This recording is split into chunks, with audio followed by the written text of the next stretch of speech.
大家好，我係參加無線 TVB 2026年玄學大戰嘅參賽人士陳偉君。首先，我覺得偶爾喺街見到明星藝人擦身而過、迎面而嚟，都係一種玄學。喺呢個情況，有時亦會帶畀你一個好運嘅先兆，之後你會覺得好似有預感，為你帶嚟一段時間嘅做起任何事上嚟都會順順利利，夢想成真，就會感覺到高感預測預料，好事行運即將嚟臨。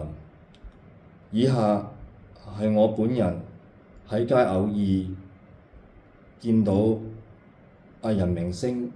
嘅一個例子分享，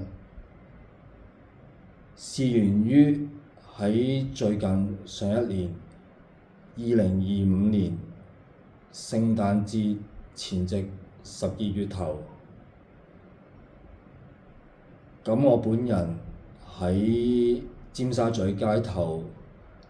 偶爾間見到香港男藝人張彥博先生，咁我隨即就問一問佢：你係咪張彥博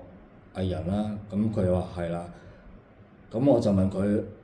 可唔可以幫我影返一張合照？咁佢就即時答應咗我，同我影返一張合照。咁我覺得好高興啦，佢同我影咗張合照啦。咁之後我就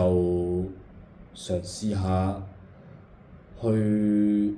馬會買返張六合彩，睇下自己有冇咁好運啦。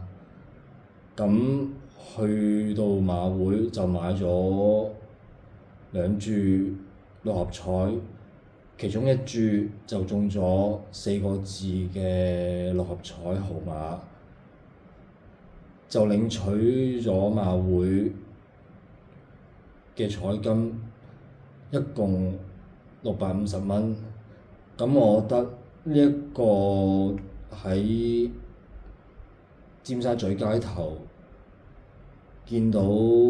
香港男藝人係一個玄學嘅高感預兆嘅情況嚟嘅，多謝大家。